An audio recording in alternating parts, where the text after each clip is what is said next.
Live. We're back for another UFC breakdown. This week it's going to be in Brazil. Tyler, how you doing? How's everything going? Doing all right. A little bit under the weather to start the week, but ready to talk some fights and get into this weekend. Yeah, and before we talk fights, we got to talk some exciting news. We were able to sign with the QuantEdge just last week. We signed contracts to be their exclusive UFC DFS provider. So I guess starting this week, everything's going to be free. So we're going to do this Draftkings breakdown for free. We're going to do the Brews and Bets podcast that we've been doing. Tyler and I started, I guess it was like 3 or 4 weeks ago, right at this point? Yeah. Yeah, and then I'm gonna do my Draftkings article that has been posted at Newsom and has been posted at MMA Sucker over the last few weeks. And then Ty, you're gonna do an article too. You want to just talk about that one? I am. Yeah. So my article, for those of you that have followed me in my writings with Lou Dogs and Daily Fantasy Insider, I'm going to do an article similar like that. I'm going to talk about my top play, our top two plays for the card, as well as some values. And I plan on adding my premium bets as well on there. Yeah, so I mean, we got the betting down, and that's going to be provided. We got the DFS breakdown. That'll be provided, and then in addition to that, just some of the things. Definitely follow me on Twitter at SHPPirate12. Definitely follow Tyler at TySlice23, and then follow the QuantEdge. We actually created our own Twitter for the QuantEdge MMA podcast. I'm actually in the process of creating the Instagram right now. I don't have it finished yet. I was doing too much tape study for this, so. There's only so many hours in a day with an 8-month-old and everything else. I just couldn't get it all done. But we're excited to provide this content. If you do want to sign up, there will be a price just for UFC. There will be a price for UFC and NFL. I actually used some of their NFL content this week. They have a ton of information. Ty, did you get to look at the site at all and take a look at what they got going on? I did briefly. I had to work on this during this weekend, so I didn't get a chance to look at it over a lot. Next week, I plan on playing pretty heavy with it. Yeah, so let's get right into this card. UFC Fight Night, I believe it's 137. The main event has changed a few times at this point, right? I don't even know who it started out with at this point, but we just had another change this week. But we had Giagos Santos in that main event against Eric Anders. Eric Anders is coming in on a week notice, so we'll get to that fight eventually. We're starting off the card with what I think are two kind of just smash spots for some of these people. And we have a couple female fights that are supposed to finish. Livia Renata Souza is fighting Alex Chambers. And I mean, I could give you some breakdown here. I can give you, what these girls have done in the past. But I just think Souza is gonna smash in this spot. I don't think Chambers is up to her level. I think she can win this fight via sub. I think she can win this fight, via knockout. I kind of like the sub prop too, talking about betting later on in the week. But I think this is the only issue I have on DraftKings. Obviously, there's a DraftKings show, is at 9.6K, man. This is real expensive for a fight that could finish real early. You know what I mean? So, Ty, what do you think about this? And again, inside the distance prop is minus 265. So this is supposed to finish. Yeah, so actually, I was unfamiliar with Souza before this fight. I didn't get to see the Dana White Brazil series when it came on. I don't know if it played here in the States. So I was researching a little bit about her, and she's actually the number 23 ranked woman in the world in her weight class. And for somebody that hasn't had a fight outside of Brazil, that's pretty unique, I think. And she only has one loss on her record. It was a split decision loss versus Angela Hill. Essentially, this fight is set up for Souza to win. Chambers has horrible striking defense. She gets hit with over 5 strikes per minute. And her takedown defense is really pretty terrible also at 57%. I think Souza is going to come out, beat her to the punch, land a lot of significant strikes, get it to the ground, and submit her early in the first round. Yeah, I agree too. And I don't know if it's going to pay off the 9.6 though. You may get the 10 times, but I don't know if you're going to get 11 or 12 times. Yeah, see, if I was playing in cash, I would try to fit her in just because it's a guaranteed 90 plus points. Right. in GPP, we could talk about it later once we get into some more fights. If you could fit her in and you enjoy the lineup that you have, great. But I usually don't like to pay up for the top price person in a GPP. Yeah, just fade that altogether, huh? Yeah. One of the things that I noticed, Ty and I were talking off the air a little bit. I had a little trouble finding the UFC Tough Brazil fights. If you're on Fight Pass, you can find the second and third episode, but the first episode I couldn't find it on Fight Pass. I was able to eventually find it on YouTube. So if you want to go to YouTube, you can actually get the entire episode 1. I believe that there's 4 or 5 fights. I'm not even sure I only went to the fights that I needed to see. But you can get it on YouTube if you don't have it on Fight Pass. All that stuff is on the UFC fight page. Next fight, again, I think this is going to be another smash spot. Luigi Vedrami, and he's going to be fighting Zaleski. And I'll be honest with you, Ty, I got Zaleski by murder. Okay, so this is one fight that I looked in depth because I'm not really a fan of Zaleski. Interesting. I mean, in general, not in terms of just this fight. He's really active on his feet, which is good for DraftKings scoring. Lots of significant strikes, but he only has a 40% takedown defense, which that leads me to believe that there's a hole in his game and a clear path to beating him. Whether Vinda Ramini can exploit that, that's what I was trying to figure out in my breakdown. Vinda Ramini is 7-0, but only one of his opponents has a win currently in mixed martial arts. He's been stopping them, which that's good. But taking in this fight on late notice, he's moving up from lightweight to welterweight. But one aspect of his game that I did find interesting that kind of makes him an intriguing underdog play. He's very aggressive. He goes for the kill. Once he knows he has the guy hurt, he just swings. And in the clinch, he goes for a lot of slams, which facing a guy with 40% takedown defense, he could get him to the ground. The only thing that I'm concerned about is the size difference. I'm in multi-entry. I'm going to be playing him a little bit as an underdog play because I think he has upside, but in cash, not so much. Now, Ty, again, I think the thing that we should do, and I think we should do this for our subs once we do get on the QuantEdge, maybe even do this next week, but just talk about how, strategy for entering tournaments. You had mentioned to me, are you going to mass enter this week? Is that still your strategy? Are you looking to do that? I think so. Actually, I was looking at the tournaments today, and since you're going to be down in Vegas, I figure that there's a DraftKings game that they just posted today for $33. Yep. Floor seats for the Conor fight. Mm-hmm. My parents just moved down to Vegas, or they're in the process of moving down to Vegas, so we could kind of cap that off with some floor seats and meet up with you down there if I could take that home. You know what? I would have no problem with that. And again, if your parents are moving down, you already got a place to stay, so there's really no reason not to go down to Vegas. But, you got to figure that out for yourself. So, again, I'm going to say Zaleski via murder. That's my path to finish this fight. If you look at, again, we're both saying the name differently, but Vendramini, I don't know what his name is actually. You look at his Tapology picture, he looks like a little boy. You know what I mean? He's 22 years old. I mean, he's a kid. And, you mentioned the guys he beat. I wrote down their records because I was in shock. The one guy I believe was 6-4, but the other guys are like 0-3, 0-1, 0-1. And again, he's probably fighting other 21, 22-year-old guys.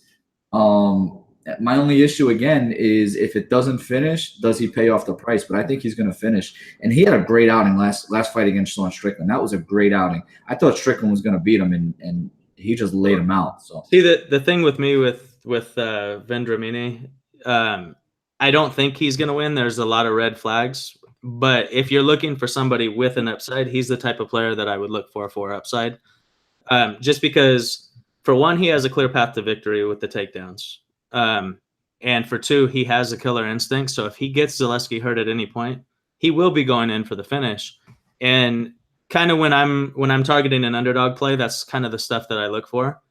because in reality, a lot of the underdog plays, they're inferior fighters. You're just looking for somebody that's going to hit big, and he's the type of fighter that if he hits, he'll hit big. He's not going to win a decision.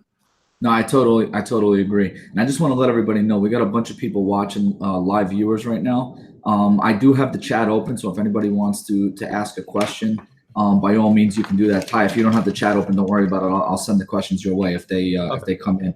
I'm gonna throw this next fight right back at you. It's at 185 pounds. It's Laidiz and Hector Lombard. Lombard has 5 straight losses. 3 of those losses came by KO, TKO. One of the losses was actually to Sibe Dale, and he actually hit Dale after the bell. Dale obviously came back last week and got leveled again. Laidiz is 1-2 in 2017. I'm kind of calling for a decision here, and I don't think I want to play much of this on DraftKings. Definitely not in cash, but maybe in a GPP, low volume. What do you think? I'm thinking about writing it up as a low volume fight on GPP. Well, this fight is going to be standing. Laidiz has horrible takedowns. Lombard wants to stand up.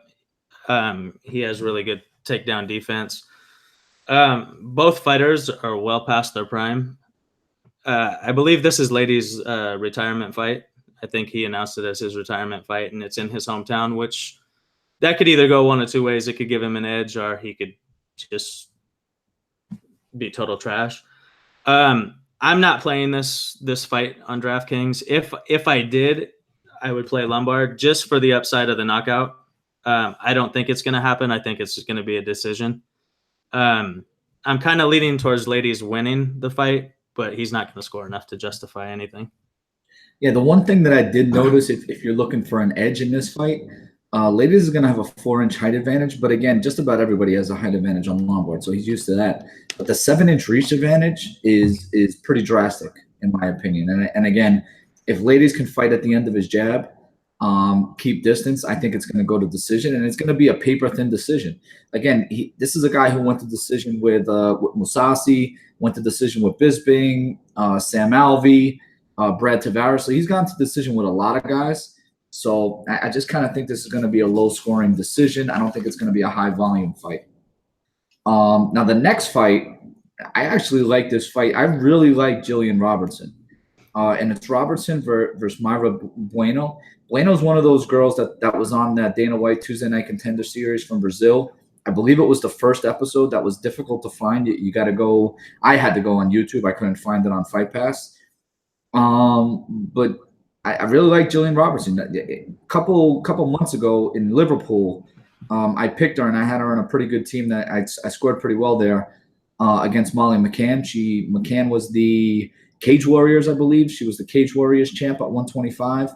Robertson came in, basically knocked her down, and was able to submit her. And her ground game is legit. She's 5-2, 4 wins via submission. She's from Canada, American top team, big time BJJ background. Now Bueno also, if you look, she had some legit opponents. She actually beat a girl named Mayana Kellen at the Dana White Tuesday Night Contender Series. That was her first loss. She was 8-0.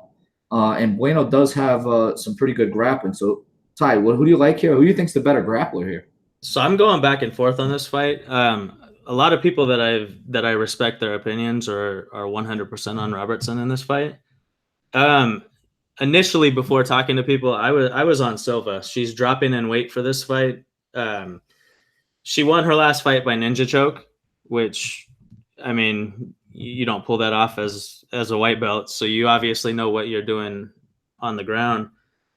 She's ranked 32nd in the world at bantamweight, and she's on the drop.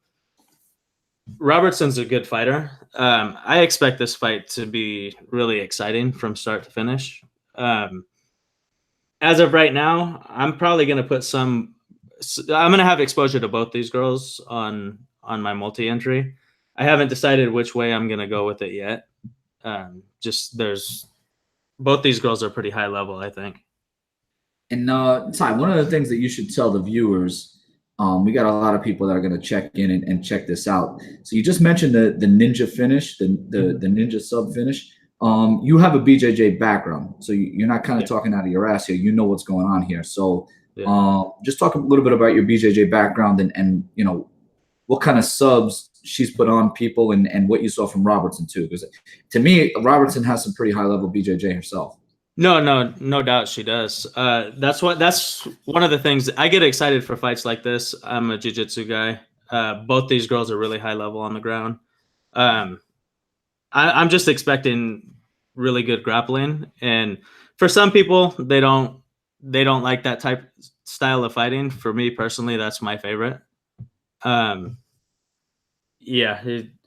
think this is just going to be a great fight, and it's one of the ones on the card that I'm looking forward to. Yeah, and I think it's a GPP fight. I think it's going to finish. So at that price, I mean, these girls can easily pay off 90. They could get a sub in the first round. Definitely. One mistake, it can happen. So I think it's a great fight to target. And that's why I said I was going to have exposure to both of them, because either one of them can finish each other. It just comes down to what side you're on. I'm probably going to have about 30% exposure maybe on both sides. I haven't finalized anything, but that's kind of the way that I'm leaning right now. Yeah, and talking about exposure to both, last week, just to tell a sob story, but I had Mark Hunt in both of my GPP lineups, and with a Mark Hunt knockout, I would have won the $5 last week. So I'm kind of pissed off. I should have had exposure to both. So definitely expose yourself to both of those, because I think it's going to finish just like that fight last week finished. Olenek and Mark Hunt. The next fight here, Ben Saunders and Sergio Morais. Ben Saunders was supposed to be done a few fights ago. He had that knockout win of Jake Ellenberger, who everyone he retired the next fight, right? He fought in, what did he fight in Nebraska? Was that the it was one of the weird cards. Yeah, I think that was the Gaethje card versus Vic. I'm pretty sure it was that card, and Ellenberger retired after that fight after he got knocked out again. But that was Saunders is 1-2 in his last 3 fights. 2 of those he was stopped. One of them he obviously stopped Ellenberger, but Peter Sabota and Alan Juban both beat him in the second round. He's an American top team guy. I just think at 35 years old, he's got the height, he's got some reach. He makes the fight awkward. But I just don't think he's fast enough to really do much damage. And again, Sergio Morais is actually a year older. He's 36 years old, but he has less fights under his belt. And again, he's beaten some good guys. He beat Tim Means. He beat Davi Ramos. I can see this being a sneaky GPP fight. It is favored to finish, but I don't think it's one of those fights that everyone thinks is really going to finish. But I think it can finish, and I think Morais can get the finish. Possible KO, possible sub. And I also think Morais is very safe in cash, although I don't know if it's going to score as high if it goes to decision. But Ty, what do you think? Yeah, so like you were saying, since Saunders returned to the UFC, he's really only beat bottom of the barrel type fighters. I know Ellenberger has a following and he used to be good, but at this point in his career, he's just not. Morais, in the last 6 years, his only loss, I believe, is to Kamaru Usman, which he's the number 2 contender, depending on how you see that division. Yep. I personally don't think it's going to finish. Morais, he can get the finish, but I'm leaning towards a decision, and I'm not really playing this one in much on DraftKings. So we go into this next fight, and it's a little up in the air as to where I think this is going to go. Chase Sherman and Augusto Sakai. Originally, I actually went back and watched some Bellator footage. Sakai has 6 fights in Bellator. I wasn't able to find that. I mentioned earlier, I wasn't able to find that Dana White Tuesday Night Contender Series Brazil episode 1 until later in the day. So I just went and watched some Bellator fights yesterday. And, he has a couple decisions on his belt. He throws heavy punches. He will throw in bunches. If he sees he can get you hurt, he will throw in bunches. Good knees in the clinch. I was impressed with that. A lot of his opponents, though, were smaller than him. So when he got them in the clinch, he was able to really hurt them with knees. Chase Sherman is going to be a little bit bigger. He's 6'4". Kind of a built, strong guy, really, really thick legs. So he's a different fighter than the guys that I saw Sakai fight in the past. And again, I don't know all of them, but that's what I saw from the past. His only loss was in Bellator, and it was by decision, so he's 11-1-1. Chase Sherman, on the other hand, that was actually at his last fight. I believe it was his last fight. He lost to Justin Willis by decision at UFC Atlantic City. I was covering, I have UFC credentials, so I was sitting cage side. And he did fairly well. He was able to stay away from the big left hand that Justin Willis has. And, he was able to stay in that fight. He was knocked out by Shamil. He was kind of outmatched. And Shamil, basically outmatched Olgovsky last week anyway. So, that's not a terrible loss. But he lost to a couple other guys. He lost to Justin Ledet by decision. Lost to Grabowski, beat Coultier, but again, actually, no, he beat Grabowski. Beat Coultier, but Coultier, I think he's terrible. I think Grabowski's terrible. So he's 2-4 in his last 6. And again, you had mentioned it before. I just don't think he's going to beat good fighters. He could stay around. This could go to decision. At heavyweight, most people think these fights finish all the time. This could go to decision, but what do you think about this one? So who are you leaning towards in this fight? I think I'm leaning towards Sakai, but I'm probably right where the odds are. You know what I mean? It's probably like a 60-40 for the win. I'm not talking about play on Draftkings. I'm talking 60-40 for the win. If you're playing 10 lineups, let's just say 10 GPP lineups, maybe I play this fight in 7 of them. It's more or less what I'm looking at. And then have like 3-4 exposure. Yeah, three. Yeah, maybe 4 to Sakai, maybe 3 to Show, or maybe 5-2. Maybe something like that. I kind of think if it's going to finish, Sakai's going to get the finish. So if it's a GPP, I think Sakai will get the finish. Sherman, I think, can hang around and maybe steal a decision here. I think that would be his path to victory. Okay, so I'm actually all over this fight, and I think it's a must-play. Okay. Yeah. So both of these guys are really high-volume strikers for heavyweight. Sakai, he lands 5.43 strikes per minute. Sherman 5.85. But the thing is, Sakai has really good striking defense. Sherman is a punching bag. He is. That is true. Sakai's only loss was a split decision loss to Czech Congo, which Czech Congo is light years better than Chase Sherman at this point. And he took Czech Congo all the way to the distance, lost a split decision in Bellator. I think Sakai is going to come out and just unload. He's going to land a lot of significant strikes, and I think he's going to finish it within the first 7-8 minutes of the fight. Listen, that's a West Coast hot take right there. I don't know what else to say about that one. This is an East Coast West Coast tag team here. I'm from Jersey, and Tyler's obviously. You're staying in California. Or you're going to Vegas. What's your plan? So right now I'm in California. The plan I gave my girlfriend a 5-year plan notice that I wanted to move to Vegas. So we'll see how that goes. Now is that 5 year? Is that 5 years starting right now, or is that like a year or 2 in? No, it's actually starting right now because my parents are moving out there, so they're retiring and moving out there in 2 weeks actually. So I don't know. I just see the opportunity out there and want to give it a go. Change the scenery.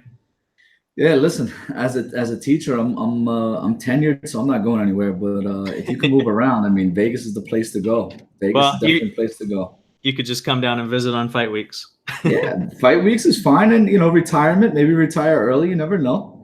So let's move right along here. We got Luis Henrique and Ryan Spann. I was kind of, I don't know about you, I was kind of surprised with that Spann was favored. To be honest with you, I think he's a good fighter. I think he definitely has a height advantage here. He's got a reach advantage. I think he's got a quickness advantage, although I'm not really sure. I think this is kind of a wild card fight because Luis Henrique basically has fought, I believe his last fight, he weighed in at like 245. I thought I wrote it down, but I can't find it on my paper. But he's fought at heavyweight. So he hasn't fought in a year. He's dropping down to 205 for this fight, right? Yeah, this is one of the fights that, like I said on our last Brews and Bets podcast, I want to wait until the weigh-ins. He's dropping way down in weight. 40 pounds is a pretty significant weight. So I kind of want to just see how he looks at the weight class. Spann is a pretty good fighter in his own right, but it goes back to him having a terrible striking defense. Also, I believe in his 2 fights on the Dana White Contender Series, he only evaded 23% of the punches thrown at him, and he got hit with over 14 per minute. 14 strikes per minute. If he does that versus somebody that weighed in at 245 last fight, he might get cracked. And like I said, I want to see how they look in the weigh-in, but I think that this could be a finish one way or another. Yeah, and I think Henrique is a great GPP play because I think he's going to gas. You know, he gassed at heavyweight, so at 205, cutting all that weight. I don't know. You know, you never know how tough the weight cut is, which is why you're saying if we wait until weigh-ins, we can at least get a look with our own eyes and see what it looks like. But you know, he gassed at 245, even against a guy like Arjun Buller. He weighed in at I did write it down here at 244.5 pounds. He showed a good jab, very strong physically, thick upper body, which leads me to believe this weight cut is going to be difficult because he's got a real thick chest, shoulders, upper body. Where are you losing 40 pounds from? I mean, I know the midsection, but one thing that I find interesting also is he was supposed to fight Timothy Johnson in February. He was scheduled to fight him there, and Timothy Johnson's a heavyweight. So what that leads me to believe is before Henrique got injured, he wasn't planning on moving down. So that's why I want to see his appearance. I want to see how he looks on the scale in the walk-up. Just because there's a lot of questions, and it doesn't make sense for the weight cut all of a sudden at this point in his career. So I want to know if that's directly translated to the injury or if he has some kind of plan going. And I think that his appearance will probably tell the story there. Yeah, you know what? Once we put this pod out, what I'm going to do is I'm going to look for some interviews and see what Henrique says for himself. Maybe if we can get somebody. Does he even speak English? Now I'm thinking about it. He may speak Portuguese, right? Yeah, I believe so. But yeah. What I find interesting is this: the odds for this fight not to go to a decision are minus 350. So I think we're on the right page with saying that you need exposure to both sides if you're multi-entering. Definitely. And even if you're not, if you're just going to play one line, it might be worth it to, if you feel one way or another, take a stance, put them in your lineup because it's likely going to be a finish. And again, not for nothing, but we're talking about a lot of GPP fights. We're not talking about a lot of these fights in cash. This next fight is pretty safe, I think, to kind of go to decision. It's Evan Dunham and Francisco Trinaldo. I don't know if you want to play it in cash or not. I just don't think Dunham's going to beat Trinaldo by knocking him out. For the most part, I think if anything, he's going to win a decision, and I think this is probably going to decisions. But I'm going to call Trinaldo by a decision win. I just think he's going to be able to kind of outmaneuver Dunham. I was kind of surprised with Dunham last time out. I was actually at that fight. It was UFC 223 against OAM, and I believe OAM caught him to a body shot, right? Didn't he drop him with a body shot up against the cage, I believe? Yeah, he hit him with the knee and followed up with punches and knocked him out really early. Yeah, and Trinaldo's he's fought some tough guys. You know, he only loses to really good guys. He's lost to Kevin Lee, Jim Miller, James Vick last time out. He actually beat Jim Miller by decision. I'm sorry, he beat Jim Miller by decision. I'm sorry, last 3 fights beat Jim Miller by decision. But he had a 7-fight win streak before those fights, and you know, he's 40 years old. I just think he's from Brazil, and if it's going to go to decision, I kind of like the Brazilian guy in the decision. You know what I mean? Yeah, no, I totally agree there. I think this is a decision fight. At first, when I seen the odds, I was thinking that that Dunham might be a decent play on DraftKings. I don't think he's going to win, but if I can't find anything else, he might be the type of fighter that can at least get me some points because he's scrappy. I don't know if I'm necessarily leaning towards that way now, just because the way that fight could go is Trinaldo can just press him up against the cage and just make it a really boring fight. For DraftKings, I'm not going to touch Trinaldo, but I might play Dunham on some lineups just as a in-case type play. Right. And you're talking about in GPPs, you wouldn't play Trinaldo? I would not, no, because I think it's going to be a decision that if Trinaldo wins, which I expect him to, he's probably just gonna make it 60, 70 point decision. Yeah, just a boring, grinded out type fight. Okay. Next fight, and again, the issue, just like last week in Russia, the issue this week is very similar, in my opinion. There's a lot of high-priced guys that you want to try to fit into your lineup, so you're going to have to punt somewhere. I don't think this is the fight, but we have Charles Oliveira and Christos Giagos, and I think this is just tailor-made for Oliveira to get a submission. You know, he's a sub guy. He chases the submission, wants to go down to the ground. And he's fought really good guys, and I just don't see Giagos as one of those really good guys. Giagos' best opponents he's all lost to. He's lost to Gilbert Burns by armbar in round 1, which very easily could happen here. He's lost to Josh Emmett. He's lost to Chris Wade. Those are the 3 guys on his slate that I actually recognized. You know, his last 4 fights all went to decision. So he's not really the guy that's going to, you know, like a Paul Felder who was able to get Oliveira out of there. Although Oliveira really went after Paul Felder and had him in some tough spots in that fight, Oliveira was able to get out of harm's way a little bit. Paul Felder was able to get out of harm's way and knock him out. I just see this as a decision, probably first or second round. So definitely a GPP fight. And I may even play this in cash. What do you think, Ty? Yeah, definitely. I'll take it a step further. He's going to win by a guillotine choke. Oliveira just seems to hunt for it. This guy that he's fighting, Giagos, he's really not that good of a fighter. He's looked impressive since leaving the UFC, but it's been versus far inferior competition.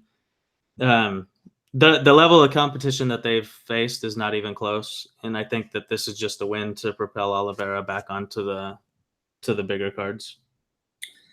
This next fight coming up, Randa Marcos and Marina Rodriguez. First of all, for the brews and bets, I'll give you an inside look. To go to decision is minus 205, and I love that bet. Minus 205, you can parlay it if you want. But I think this fight is going to go to decision. I kind of like Marcos in cash a lot. I like Randa Marcos to win this fight. I think it's going to be a decision fight. She has the experience advantage. She's been in the ring with really tough opponents. If you remember her last fight out, she fought Nina Ansaroff. I actually bet Ansaroff in that fight. And basically what you're betting when you bet against Marcos is that she isn't going to get a takedown in 2 of the 3 rounds. If she gets a takedown in first or second round or first and third round, she's probably going to wind up winning the fight. And I think that's what's going to happen here.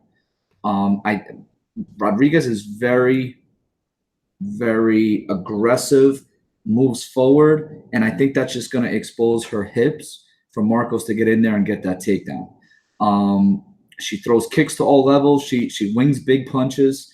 The last time out, she got into the UFC by fighting some 21-year-old girl from Dana White Tuesday Night Contender Series, the Brazil that episode 1 that I told you I found on YouTube.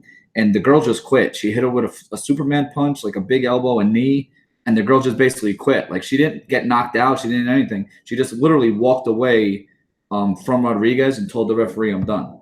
So, like, she's beating, 21-year-old girls with not really much experience at all. So that's what I see in this fight. I think Marcos is going to just be too experienced. And I think once she gets her down, I mean, you're talking about a girl who was able to beat Carla Esparza by decision. You know what I mean? And if you're able to get her down and get the best of her on the ground, I think she can get the best of Rodriguez on the ground. Ty, what do you think?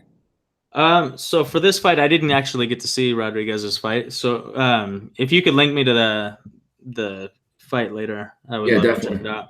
So I'm not a fan of Marcos's style of fight at all. In general, not specifically to this fight. So not knowing too much about the other girl, I was kind of looking for anything about her. She's a lot bigger, and I believe that she's a more talented fighter, but it could be that she's just she's not faced the level of competition. So I kind of want to look at that fight before making a decision, but I don't think I'm going to play either one of them on DraftKings unless I see something specific in that fight. Yeah, and again, for the most part, I like Marcos in cash. And I agree that Rodriguez is probably the more talented striker. I don't think, but again, Ansaroff was the more talented striker, and Marcos was able to fend her off enough and go for the takedowns, get her into the clinch, try to drag her down. So again, being the more talented striker is well and good, but she doesn't seem, and again, I agree she's taller. She doesn't seem that strong to me. Marcos, the one thing about her is she seems strong in the clinch and strong in her takedowns. So that's my analysis. That's what I'm looking at. But by all means, after you see that, I'd love to hear your opinion. Yeah, definitely. And as well, Marcos, I don't, like I said, I don't like her style, but one thing about her is she's really scrappy, kind of like Evan Dunham. Right. Even if they're losing the fight, they're still in the fight scoring points. And that's kind of what you're looking for on underdog type plays on DraftKings. I mainly play GPP, so I target the underdogs that have potentially higher upside. But if you are playing cash, Marcos could be one that frees up an extra couple hundred that allows you to get some knockout potential.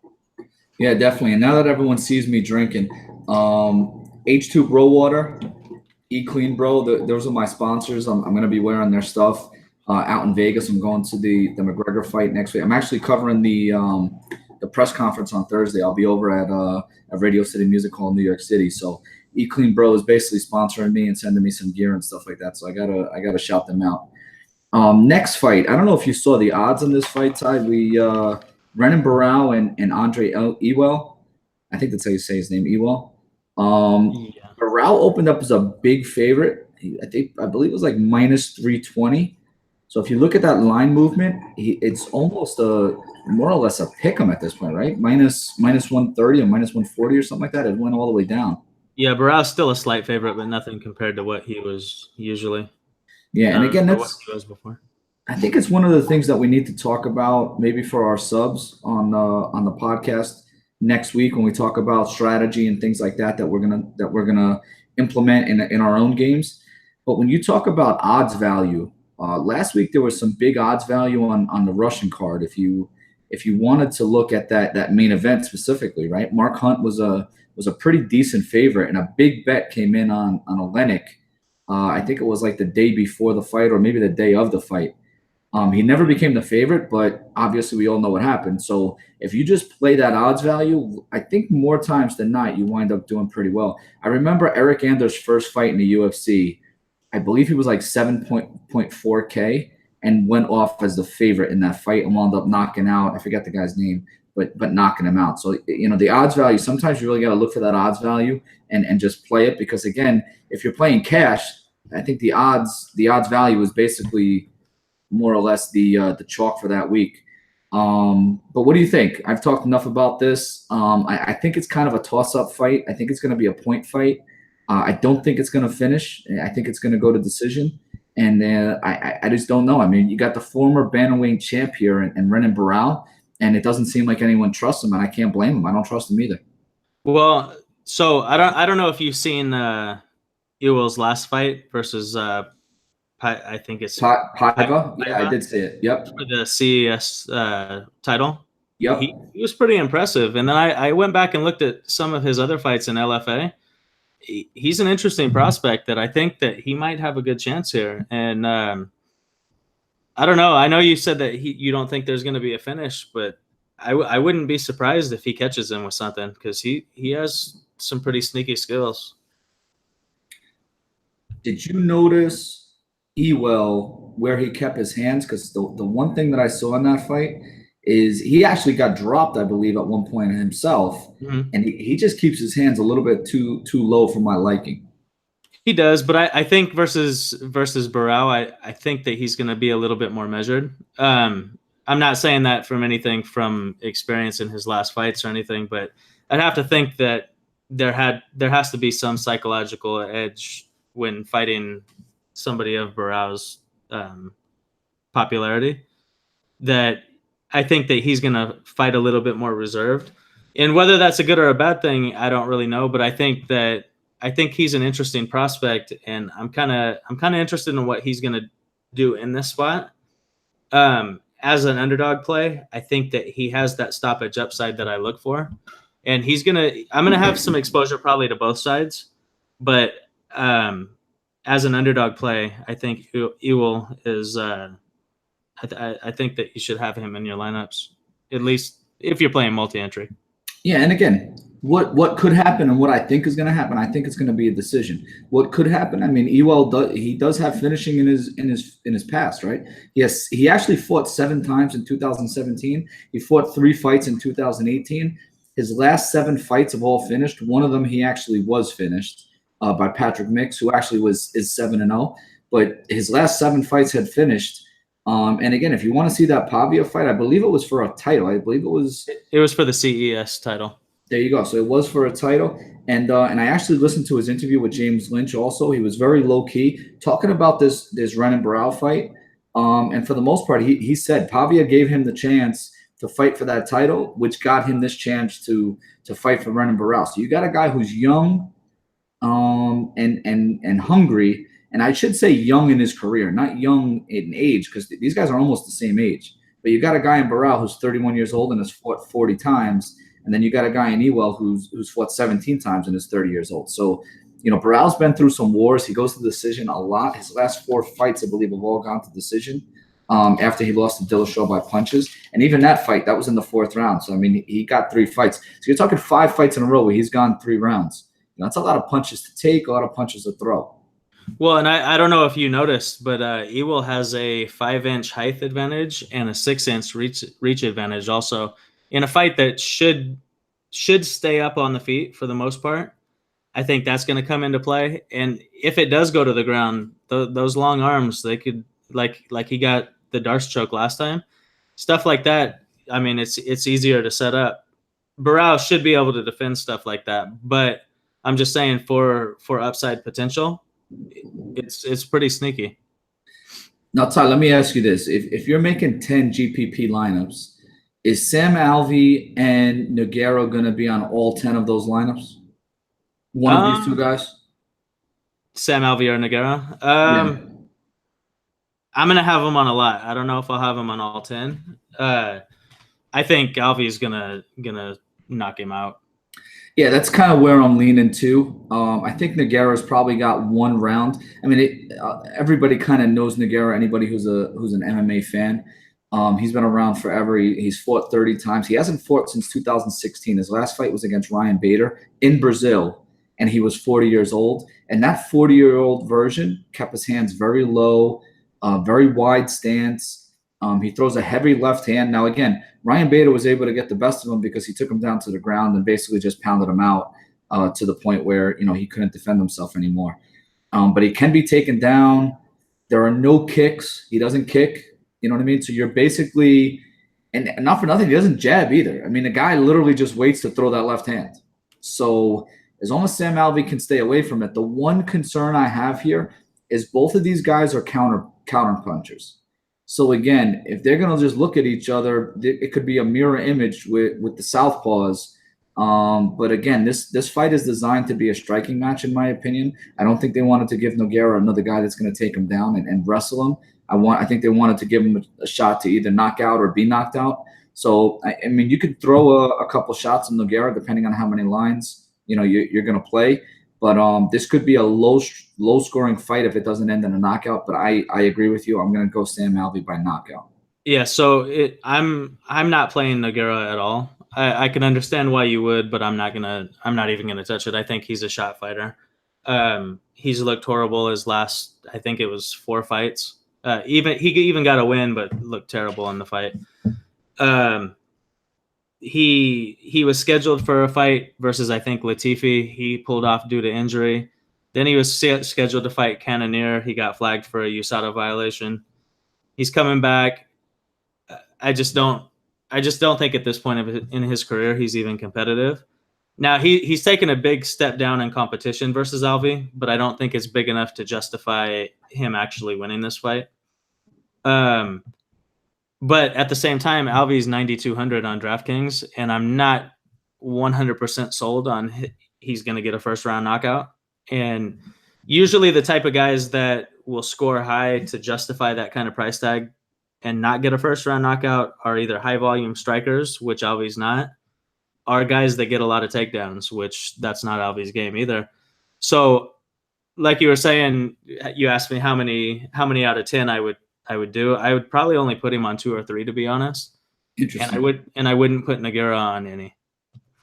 But you do favor this fight to finish, though. I do favor it to finish, but I'm just not sure that the volume is going to be there to make up the 9,200 price tag. Whereas I could target somebody else around that price level or dip down a little bit and grab a better underdog. Okay. And again, this next fight, we got 2 fights left. We got Cowboy Oliveira against Carlo Petroselli. Petroselli came in on short notice against Brad Scott. It was somewhere over in Europe. I'm not sure if it was the Liverpool card or not, but he came in on short notice, and I liked him a lot. Didn't play him as much as I wish I would have because he was had a decent price there. He's 6.9K here. Cowboys 9.3K, and that's the concern. You talked before about in a cash game. Do you want to punt? How much do you really like Petroselli? And I'm considering right now punting with Petroselli. I don't expect him to win, but I think he can kind of stay in the fight.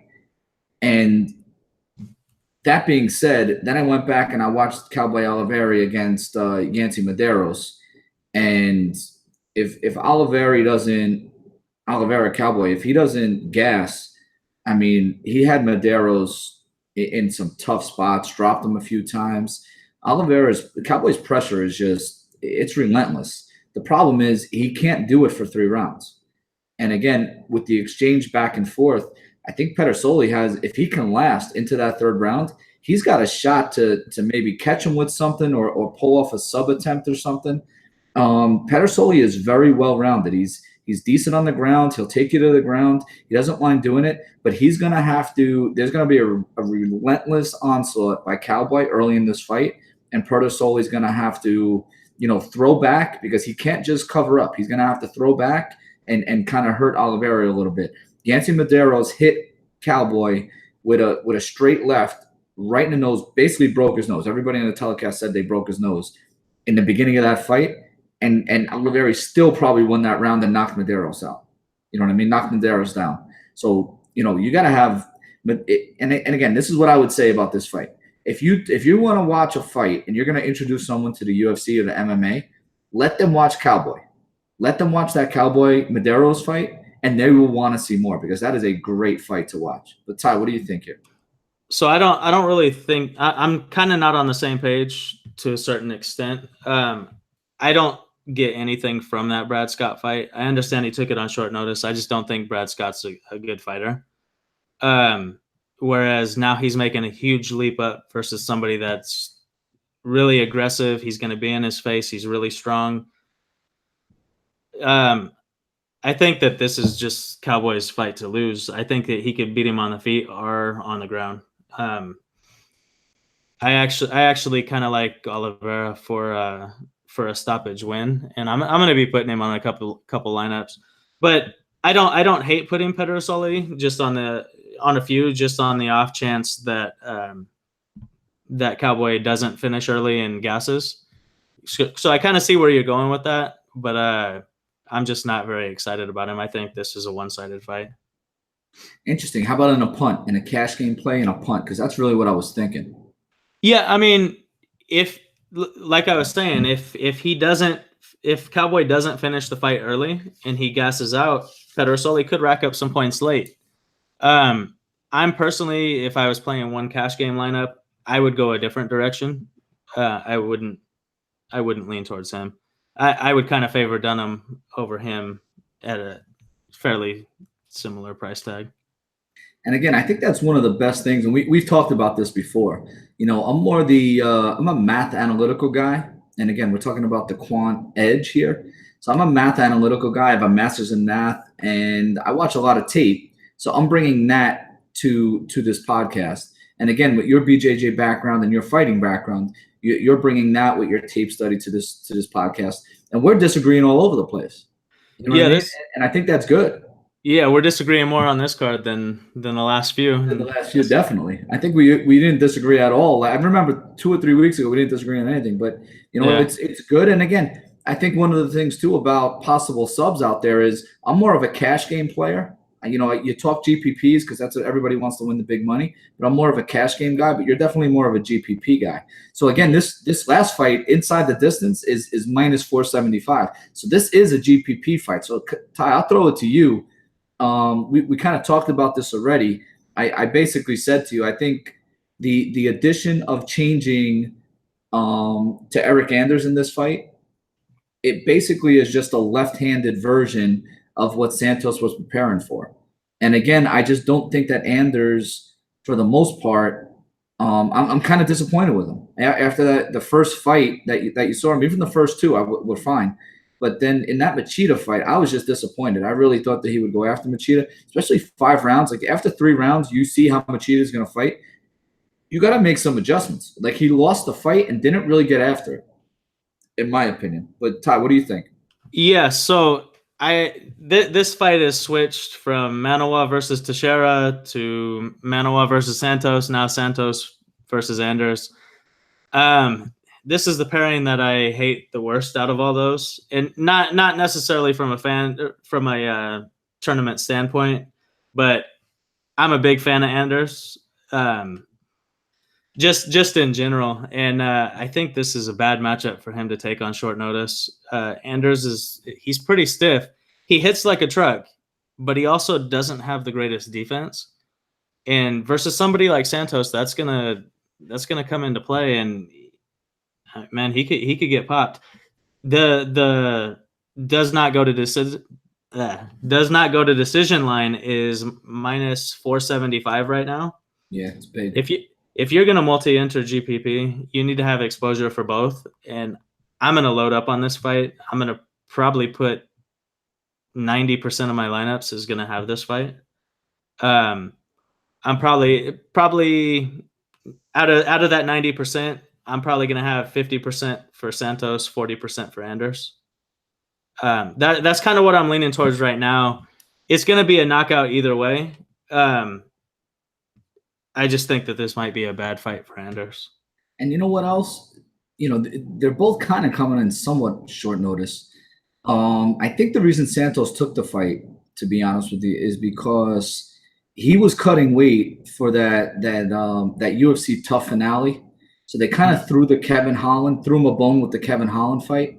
And I don't think he wanted to cut a weight again. So again, this fight is at 205. So you got Santos coming in at 205 and Anders coming in at 205. These guys are 185ers. So how do you think that comes into play? They're normally 185ers and they're coming in here at 205. Do you know what each one of them walks around at? I know both guys are huge. Santos even more so. But I don't know. But what I can tell you is I heard Anders was walking around at like 235, 240 when he played linebacker at Alabama. And again, you're talking about a guy that's kind of an undersized linebacker. You know what I mean? Yeah. But because of his quickness, obviously he can do that and probably has to cover running backs out of the backfield. But again, he's a former Division I football player, played linebacker at Alabama, and I do remember he was playing college football at about 235, 240. Okay, yeah, and I mean, I would hazard to guess that Santos probably is right around there also. I mean, he's a huge guy. And I'll even bring up one more thing, something that strikes me with these guys. Santos is kind of light on his feet, bounces around, and uses his speed, uses his athleticism. Anders, for a guy who was a Division I college football player, middle linebacker, he doesn't use that athleticism the way that I thought he would use his athleticism. You know what I mean? He's kind of he plays too much defensive striking. And I just want him to be more aggressive. Obviously, he's not comfortable doing it because we've seen a couple fights in a row now. This is really 3 fights in a row that we've seen him be a lot more defensive and not very aggressive.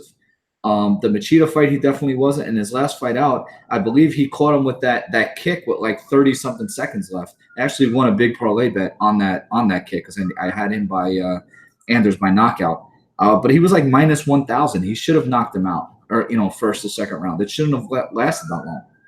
Well, and the one thing that, I mean, besides being stiff, one of the other things that concerns me about Anders, and I know he's played on a big college stage, but the psychological edge or the psychological game that he's going to be in. So the one fight that we all know that he looked terrible in was the Machida fight. It was there for him to win, and he just didn't pull the trigger. Didn't do what he needed to do. Kind of just had an IQ dump in the fight. So now he's fighting a guy in Santos who, I mean, he's a scary dude. He's really intimidating. He hits hard. You know what he brings to the table. Anders is fighting that on short notice. I mean, I know you said they're both on short notice, but he's fighting that on short notice at a weight class up. How is he going to react differently than the Machida fight, fighting a big name that's intimidating on that scale, whereas before he wasn't really fighting much? And so, I mean, I'm leaning Santos, but I do want some exposure to Anders just because he does have the power also. And I believe that first the Anders Machida fight was in Brazil, wasn't it? I believe so. Yeah. Yeah. So again, he's going back to Brazil, and again, it's going to be home turf for Santos. So again, he's putting himself in a tough environment.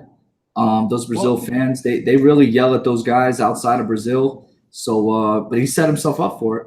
Well, and that's the aspect that I was kind of talking about. You know, you don't really know his mental strength. Some guys thrive off it. Some guys just don't. And we seen that he didn't have that push versus Machida. And it goes back to, has he learned from that and can adapt, or is it just going to come back full circle like it did for Ngannou versus Stipe? His next fight just completely terrible. And I know this isn't Anders' next fight, but it's his next fight versus a big name on that Brazilian stage. It's a lot of psychological play how he's gonna deal with that, and I just don't know how he's gonna answer that. Yeah, and again, I think one of the important things with that fight is it's a GPP fight. You know, it's favored to finish, and you got to put it in your GPP lineups. So Ty, we broke down our first card here. Unfortunately for everybody, the next time it's going to be behind the paywall at the QuantEdge. They can still get the Brews and Bets podcast for free. We'll still do that podcast. We got the okay to do it for free. We're going out looking for our own sponsors. I already have Eat Clean Bro kind of sponsoring me. Ty's got some stuff that he's working on. One of the other things that we have been doing is working with some local breweries, trying to get them to send us some beer to break down on the podcast and talk about on the podcast. So that's one of the things we're doing. Brews and Bets, I think we're going to go Thursday with that, Thursday night? Yeah, Thursday night. All right, so we'll go Thursday night. Thursday, hopefully I'll have some good stories about McGregor and Khabib, because I'll be covering that press conference. So if you want to hear any inside info about that card, maybe Thursday night we can devote a little bit of time to that. Is that press conference this Thursday? It's this Thursday, 5 o'clock at Radio City Music Hall. Yeah. So once I get home later on that night, we'll do the pod. Nice, perfect. We got to get people to come back and listen. You know what I mean? At one point we had 18 viewers live. Nobody asked the question, but we had 18 viewers, so we got to give them a reason to come back, listen to the Brews and Bets when we break down some bets. The other thing I wanted to do was just break down my article. I don't know if you want to just put some thoughts together about what to expect with yours. But what I've been doing with my article, I will have a free article out this week if anybody wants to see it. This will be the last week. It'll be free. Next week, it'll be on the QuantEdge. It'll be under the paywall. And what I basically do is I try to break down the main event, the co-main event, any GPP fights that I see that you really want to try to fit into your GPP lines. And then from there, I'll give you some tiered plays. I'll give you a higher tier, a middle tier, and a lower tier. For the most part, unless the card and the prices are a little different, I have deviated from that plan in the past. But that's more or less what my plan is for Draftkings. And again, if anybody has any suggestion or wants to see anything, once the subs are out there, and I'm always going to be available on Twitter and things like that. I'm sure you'll be available the same way. But what are you planning on doing with your article? How are you looking to break it down? So with my article, I'm gonna structure it as in one fighter is gonna be a must play. You have to have that person in your lineup if you're playing one or multi lineups. So I'm gonna break down one fighter for that, one fighter for my value play of the card. And when I talk about value play, it's if I see that a fighter is say $8,000, but I think they're gonna finish via stoppage or have a route to score a lot of points, I'm going to let you know in that article. also, I'm going to throw in a long shot play, which it's not necessarily one that I think is going to hit, but if that fighter does hit, it's going to score you a lot of points. Also, I'm going to be submitting my article Friday night after I watch weigh-ins. So I'm going to list my final bets for the card after I watch the weigh-ins. And so those will all be exclusive behind this week. It's free. And then next card, it's going to be behind the paywall. And yeah, a lot of my followers on Twitter, they would pay me for the bets before. It's going to be the same exact type of thing. Just this time, it's going to be on TQE. Yeah, and again, for the most part, when it comes to providing that material, my plan to everything we've done in advance. We bring this podcast. I've always done the Draftkings podcast on Tuesday night over the last 2 or 3 months because I really wanted to be the first one to have a Draftkings podcast out, and it helped me build a following. Hopefully, some people come in and come behind the paywall. And then I've always tried to get my article out on Wednesday, and I plan on doing the same thing. I'll have it out tomorrow. It'll be an edit tomorrow, but once we are behind the paywall, it probably, I'll have most of my article, flush it out, but I'm going to wait until after weigh-ins before I put it out because it's only going to be for the subs. So again, in our profile for this, if you look on YouTube in the write-up, it'll be my Twitter, it'll be Ty's Twitter, it'll be the QuantEdge Twitter, and it'll be our Twitter that we just started for the QuantEdge podcast. Ty, any last things? No, that's pretty much it. Yeah, let's win some money. Hopefully I can win a 12. But for the most part, I'm trying to win a $12 or a $5 so I can brag about it to the subs. So that's my goal this week. I was one fight off last week, so that's my goal. So, Ty, I'll talk to you later in the weekend on the Brews and Bets. All right, man. I'll see you Thursday. You got it.